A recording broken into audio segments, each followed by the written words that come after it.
May 9th, I believe, was your first day playing in AAA. What was it like when you got the call to move up from AA Pensacola to the AAA Louisville Bats and only be, one phone call away from the major leagues? Obviously, it was really exciting. Just kind of showed that all the hard work I put in the offseason and in spring and in the first month in Pensacola really paid off. I felt like I deserved to be here, and just got to come out every day and do what I can. Tin Caps, then High A out in California, AA in Pensacola, now AAA. What has this level been like, and what are some of the things that you've noticed about playing in AAA that is a step up from AA baseball? Just the consistency, especially from the hitting side. Like, pitchers are just so much more consistent at staying in the zone and really making quality pitches and hitters counts. The other thing is like you only get one mistake as a hitter, and that's really the biggest thing. You got to be able to jump on mistakes, and from the hitting standpoint, that's really the biggest difference to me.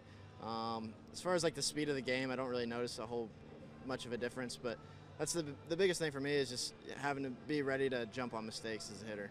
For you, you played in Indianapolis a couple of weeks ago, hit a bomb, went 3 for 5 in a game with 4 ribbies. What was it like? Because I know you had friends and family down there. Yeah, it was obviously very exciting. Going back and playing in the Indian Stadium obviously brought back a lot of memories. State championship. Yeah, and to do that in front of my family and friends is pretty cool. And I need more days like that, to be honest. Maybe they need to start coming more. So, well, as far as your game goes, they have. It seems like in the last year and a half, the organization likes you. They're trying to find innings and at bats and spots for you in the field. You've been asked to play outfield, a position that you hadn't played ever really before. Yeah. It was kind of a shock to me at first last year, and I was kind of nervous to go play the outfield. But just getting reps in BP and being able to play out there, keep me in the lineup. I feel comfortable out there now, and like you said, it finds a way to get my bat in the lineup, gives me a chance to play a lot. So it's been a good thing. Obviously, the dream is to get to the majors. What have they told you about your skill set and what they envision for you in the future that can get you to that ultimate level? Yeah, just being able to play multiple positions, and then just being a left-handed stick in the lineup that can hit, can get on base, drive the ball in the gaps, and I really think that's the biggest thing. And, at this point, you're just waiting on an opportunity. You got to come out here and prove you can play, do as well as you can, and then really you're just waiting on a break. You're waiting on a chance to go up there and prove yourself. And for me, it's just really what I do at the plate is really the biggest thing for me, and being able to play multiple positions. I remember shooting a game for the Highlight Zone basketball-wise down in Ossian, and there was this little point guard that was a freshman that just had no conscience and just would shoot threes in transition. It didn't matter. He was doing his best Steph Curry impression. When you take a look back at that guy and realize where you've come from, that 14-year-old freshman popping threes at Norwell, I know you don't get a chance to look back too often. You're looking forward. But is it pretty cool to know, hey man, I'm here. I'm a call away from the major leagues. Yeah, it's really cool. Like you say, we don't really get a whole lot of opportunity to look at the past because we're so focused on the future and trying to make our dreams come true. And to look back at it, man, that was so much fun.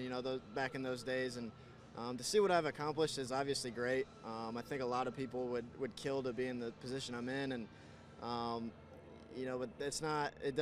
I don't want to get complacent because I haven't reached the ultimate goal yet, and that goal is to be a big leaguer, and I'm working towards that, and I think I'm pretty close. What is more pressure-filled, playing in AAA knowing that you're a phone call away from the majors, or playing at Parkview Field as a tin cap in front of friends and family like every night during the summer? Probably playing in Fort Wayne with friends and family at every single game. That was tough. I haven't really talked a whole lot. That was tough for me, back then being a 19-year-old kid right out of high school, and a lot of it I put pressure on myself, but no, that was probably a lot more pressure to play in Fort Wayne. Do you feel that benefits you in the long term, knowing like your first true full season of professional baseball, it was kind of pressure packed because you wanted to do well in front of friends and family? Yeah, I think I definitely learned a lot about myself and kind of how to contain those butterflies you get every day, and really just going out and you can't put pressure on yourself. This is a game where you're going to fail 7 times out of 10 and you're a Hall of Famer, so. You just got to go out there and be confident and know that your skill set is good enough, and the rest will take care of itself. Anything else you'd like to add? No, I'm good, man. I'm just excited, and got to keep working hard because I haven't reached the dream yet. All right. Appreciate it, my man. Thank you.